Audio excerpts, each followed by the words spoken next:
ఈ ఎర్లీ అవర్స్లో ఈ విధంగా వేకప్ వర్డ్ ధ్యానం చేయడానికి 2025 సంవత్సరంలో మే మాసము 30వ తేదీ ఉదయకాలము ఈ విధంగా మీ మధ్యలోకి నేను రావడానికి ప్రభు నాకు అనుగ్రహించిన గొప్ప తరుణమును బట్టి ప్రభు పేరిట మీ అందరికీ నా హృదయపూర్వక వందనాలు తెలియజేస్తా ఉన్నాను. దేవునికి కూడా ఎంతో హృదయపూర్వకమైన కృతజ్ఞతాస్తుతులు చెల్లించుకుంటా ఉన్నాను. ఈ వేకప్ వర్డ్ని ప్రార్థనతో ఆరంభించుకుంటాం. దయచేసి ప్రార్థనలు ఏకీభవించండి. మహాపరిశుద్ధుడా, ప్రేమ నమ్మకం కలిగిన మా ప్రియ పరలోకపు తండ్రి, ఎర్లీ అవర్స్లో మీ పాదాల చెంత ఏ విధంగా సియోను పరిచర్యలలో భాగముగా ఎర్లీ మార్నింగ్ వేకప్ వర్డ్ని అల్పుడిని బలహీనుడును నిష్ప్రయాసం దాసు నేను కూడా మీ ప్రజల మధ్యలో వాక్యాన్ని పంచుకోవడానికి నాకు మీరు ఇచ్చిన తరుణమును బట్టి స్తుతిస్తూ ఆరాధిస్తూ ఉన్నాను. మీ నామం పేరు నిలబడితే మీ దాసుని ఖాళీ చేసి అభిషేకించి వాడుకోండి. మీరు ఇచ్చిన వాక్య భాగాన్ని ఎత్తిపడుతున్నాం, మీరు విరిచి పంచిపెట్టమని విశ్వాసంతో యేసునామమున ప్రార్థిస్తున్నాం తండ్రి, ఆమేన్. అందరికీ ప్రైజ్ ది లార్డ్. ఎలా ఉన్నారు అందరూ? ప్రభు నామం పేరిట మంచిగా ఉన్నారని, సంతోషంగా ఉన్నారని, ఆనందంతో ఉన్నారని ప్రభు పేరిట నేను నమ్ముతున్నాను. అదే కాలము చక్కగా క్యాలెండర్ వాగ్దానంలో భాగంగా వేకప్ వర్డ్లో ఈ 30వ తారీఖు ప్రొద్దునే మరి దేవుడు అనుగ్రహించిన వర్తమానము వచనము నిర్గమాకాండం 19వ అధ్యాయంలో 5వ వచనాన్ని మనం చదువుకుంటాం. కాగా మీరు నా మాట విని శ్రద్ధగా విని నా నిబంధనను అనుసరించి నడిచిన యెడల మీరు సమస్త దేశ జనులలో నాకు స్వకీయ సంపాద్యమగుదురు. ప్రియమైన దేవుని బిడ్డలారా, చదవబడిన ఈ వాక్య భాగంలో 2 ప్రాముఖ్యమైన అంశాలు మనకు కనపడతా ఉన్నాయి. ఇంగ్లీష్ బైబిల్లో ఈ విధంగా వ్రాయబడి ఉంది. Now therefore if you will obey my voice in truth and my covenant, then you shall be my peculiar possession and treasure from among all peoples, for all the earth is mine అని మరి amplified బైబిల్లో, మనం amplified classic version బైబిల్లో మనం ఇంగ్లీష్లో చూస్తాం. అనగా మీరు నా స్వాధీనంలో ఉంటారు. సంపాద్యము అనే మాట కానీ మనం ఆలోచించేసినట్లయితే స్వకీయ అనగా స్వంత, సంపాద్యము అనగా నా స్వాధీనంలో ఉంటారు, అంటే నా యొక్క అధీనంలో ఉంటారు, నా ప్రభుత్వం కింద ఉంటారు అని అర్థం వస్తుంది. ఈ మాట గమనించాలి మనం. నన్ను దేవుని యొద్ద నుంచి ఎవరు అపహరింపలేరు అని బైబిల్ వాక్యం చెప్తుంది. ఆ మాట కూడా ఒకసారి చూస్తాము. యోహాను సువార్త 10వ అధ్యాయంలో ఆ మాట మనం చదవచ్చును.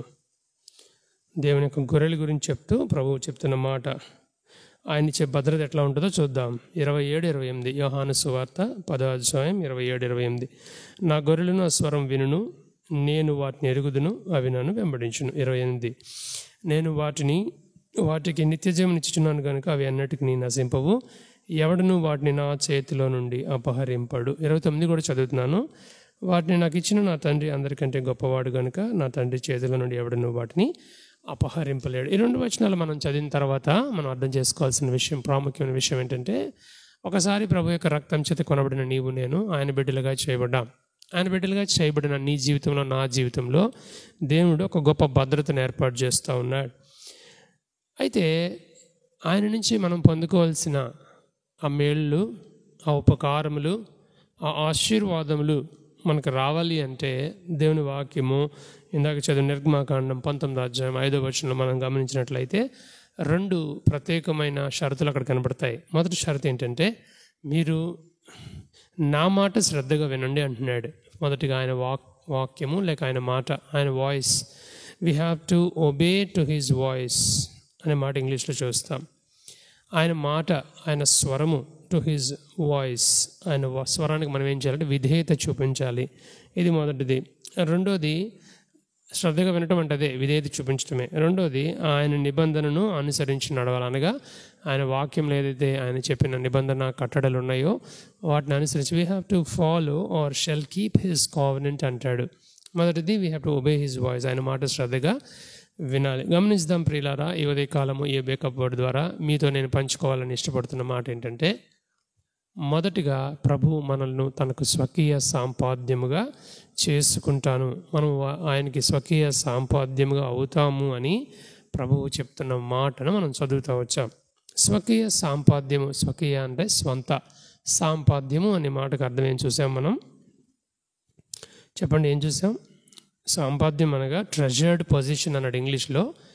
తెలుగులోకి వచ్చేటప్పటికి సాంపాద్యం అనగా మనము ఆయన స్వాధీనంలో ఉంటాము. సాంపాద్యం అంటే అర్థం అది, అనగా ఆయన యొక్క అధికారం కిందకి, ప్రభుత్వం కిందకి, ఆయన యొక్క భద్రతలోనికి, ఆయన యొక్క చేతిలోనికి, ఆయన యొక్క రెక్కల క్రిందకి మనం వచ్చేస్తాం. అది సాంపాద్యం అవటం అంటే. చాలా సంవత్సరాలుగా నేను ఈ మాటను ఆలోచన చేసినప్పుడు చాలా కాలం నాకు అర్థం కాలేదు. వాళ్ళ ప్రార్థన చేసినప్పుడు ప్రభు జ్ఞాపకం చేస్తున్న మాట ఏంటంటే సాంపాద్యము, ట్రెజర్డ్ పొజిషన్ అని కొన్ని బైబిల్ వర్షన్స్లో రాయబడింది, కొన్ని బైబిల్ వర్షన్స్లో పెక్యులియర్ పొజిషన్ అని వ్రాయబడింది. ఏది ఏమైనప్పటికీ మనము ఒక ప్రత్యేకమైన జనము, ఆయన మనల్ని ప్రత్యేకపరుచుకున్నాడు, మనల్ని ఆయన సాంపాద్యంగా పిలుస్తున్నాడు. అందుకనే బైబిల్ గ్రంథంలో 3 మాటలు మీకు చూపించి నేను ముగిస్తాను. దేవుని యొక్క మాటను వినుట ద్వారా, ఆయన స్వరం అనగా ఆయన వాయిస్, దాన్ని వినుట ద్వారా, రెండవదిగా ఆయన యొక్క ఆజ్ఞలను అనుసరించి, కట్టడలను అనుసరించి నడుచుట ద్వారా మనం పొందుకునే 3 గొప్ప విషయాలు మనం చూసి ఈ ఉదయకాలం ఈ వేకబోర్డులో మనము ముందుకు వెళ్తాం.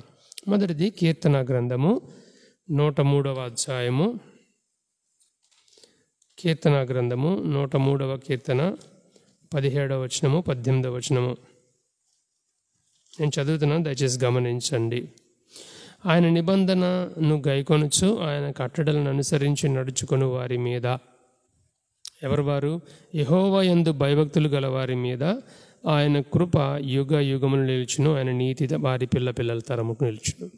ఇక్కడ దేవుడు చక్కటి మాట చెప్తున్నాడు. ఈ ఉదయ కాలము జ్ఞాపకం పెట్టుకో, నీ జీవితంలో దేవుని కృప, దేవుని నీతి నీ జీవితంలో నిలిచి ఉండాలంటే నీవు చేయవలసిన, నేను చేయవలసిన పని ఏంటంటే ఆయన నిబంధన గైకొనొచ్చు, ఆయన కట్టడలను అనుసరించి నడుచుకుంటూ యెహోవా యందు భయభక్తులు గలవారుగా ఉండాలి లోకంలో. ఎప్పుడైతే ఈ భయభక్తులు మనం విడిచిపెట్టేస్తామో దేవుని కృపకు దూరం అవుతాం, దేవుని నీతికి దూరం అవుతాం. అటువంటి దౌర్భాగ్య స్థితిలో మనం వెళ్ళకుండా ఉండాలంటే దేవుడు జ్ఞాపకం చేస్తున్న మాట, మీరు నా నిబంధనను గైకొనండి, నా కట్టడను అనుసరించి నడుచుకోనండి, నా యందు భయభక్తులు కలిగి. ఆయన ఏమీ మనల్ని ఖర్చు పెట్టమనట్లేదు, కష్టమైన పని బరువులు మోయమనట్లేదు.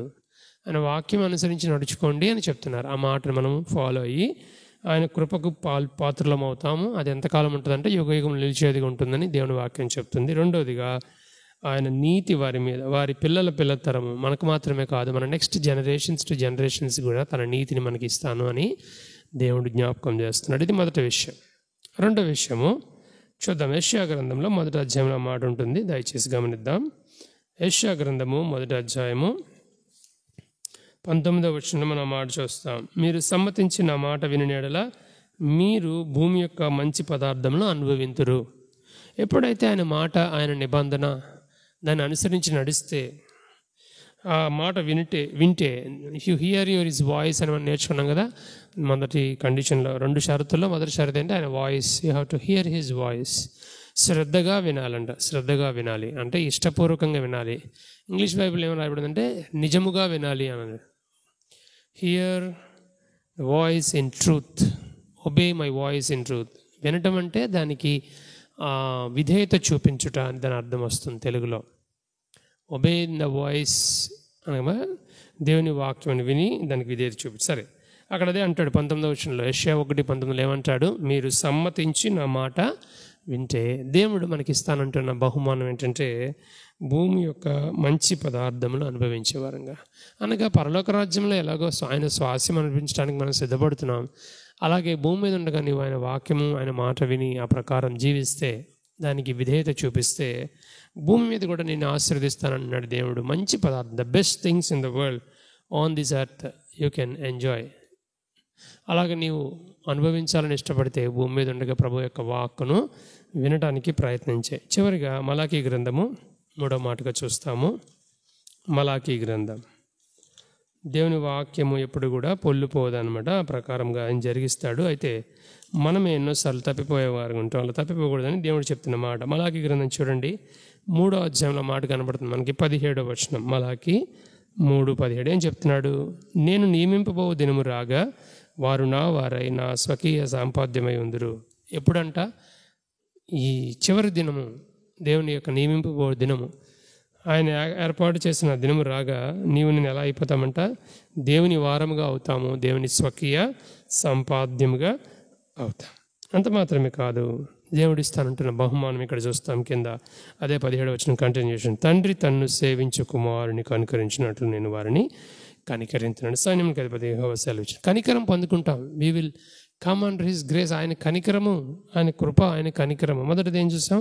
కృప యుగయుగం నిలిచి ఆయన నీతి తన పిల్లలు తరముకు ఉంటుంది. ఎవరికి? ఆయన ఆజ్ఞలు గైకునేవారికి, ఆయన వాక్యం వినేవారికి, ఆయన నిబంధనల ప్రకారం నడుచుకునేవారికి. రెండోది, ఎప్పుడైతే మనము సమ్మతించి ఆయన మాట వింటామో, ఆయన స్వరం వింటామో, భూమి యొక్క మంచి పదార్థములు అనుభవిస్తాం. మూడోది ఎప్పుడే చూసాం, దేవుడు నియమింపబో దినము వచ్చినప్పుడు నేను ఆయన వారముగా ఉంటాం, ఆయన స్వకీయ సంపాద్యంగా ఉంటూ తండ్రి తన్ను సేవించు కుమారుని కనికరించడం, ఆయన కనికరానికి పాత్రలు అవుతాం. ఇటువంటి భాగ్యం నీకు కూడా కావాలని నువ్వు ఇష్టపడుతున్నావా ప్రియమైన దేవుని బిడ్డ? ఈ ఉదయకాలం ప్రభు నీతోనే మాట్లాడుతున్నాడు. దేవుడు అనుగ్రహిస్తున్న ఈ వాక్యము, దేవుడు అనుగ్రహిస్తున్న ఈ యొక్క చక్కటి ఆయన వెళ్ళిన స్వరాన్ని విని ఆయన వాక్య ప్రకారం జీవించడానికి ప్రయత్నం చేయి. నీ జీవితంలో ఈ దినమే తీర్మానం తీసుకో. ఇప్పుడు దాకా నీవు దేవుని మాట వినకుండా నీ సొంత ఆలోచనలతో, సొంత తలంపులతో వెళుతూ నీ ఇష్టానుసారంగా నీ జీవితాన్ని నువ్వు గడిపివేస్తూ ఉంటే ప్రభువు నిన్ను సంధిస్తూ ఉన్నాడు. ఈ ఉదయకాలం దేవుడు ఏం చెప్తున్నాడంటే, నీవు నా మాట శ్రద్ధగా విను, నా నిబంధన అనుసరించి నడుచుకో. ఈ ప్రకారంగా ఎప్పుడైతే చేస్తావో నిన్ను సమస్త దినములలో, సమస్త దేశ జనములలో దేవునికి తాను స్వకీయ సంపాద్యముగా చేసుకుంటాడు.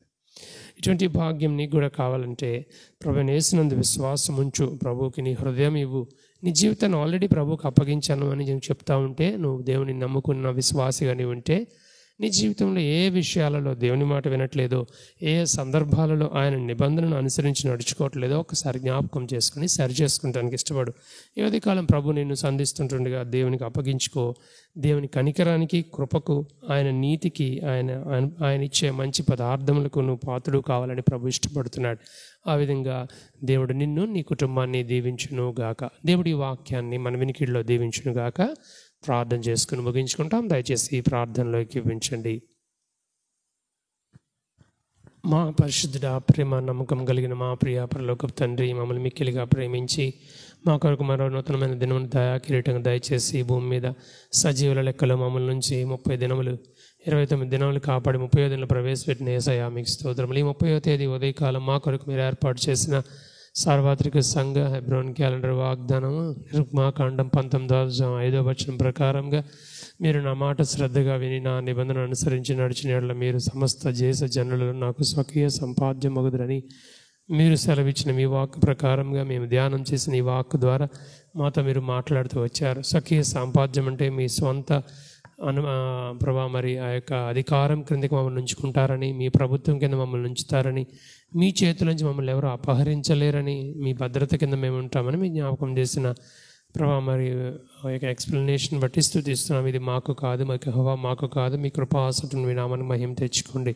మీరు అనుమతించిన ఎక్కువ రేఖాలపు చక్కటి వేకపడి సమయాన్ని బట్టి స్తుతిస్తున్నాం. అంత మాత్రమే కాదు నాయన, మీ మాటలు అనుసరించి, మీ ఆజ్ఞలు అనుసరించి నడిస్తే మేము మాకు ఏమేమి మీరు ఇస్తామన్నారో 3 ప్రాముఖ్యమైన విషయాలు మాకు జ్ఞాపకం చేశారు. కీర్తన గ్రంథము 103వ అధ్యాయం 17-18 వచనాల ప్రకారంగా మీ కృప యుగయుగం నిలిచేది ఉంటుందని, మీ నీతి పిల్లల తరముకు ఉంటుందని మీరు చెప్పారు. మీకు స్తోత్రం. యెషయా గ్రంథం 1వ అధ్యాయం 19వ వచనం ప్రకారంగా భూమి యొక్క మంచి పదార్థం అనుభవిస్తామని చెప్పారు. మీకు స్తోత్రం. మలాకి గ్రంథం 3వ అధ్యాయం 17వ వచనం ప్రకారంగా మీరు నియమింపు దినం వచ్చినప్పుడు మేము మీ వారం అవుతామని, మీకు స్వకీయ సంపాద్యం అవుతామని. అంత మాత్రమే కాదు, తండ్రి తన్ను సేవించి కుమారుని కనికరించినట్టు మీరు మమ్మల్ని కనికరిస్తారని చెప్పిన మంచి వాగ్దానములు బట్టి ఆరాధిస్తూ ఉన్నాం.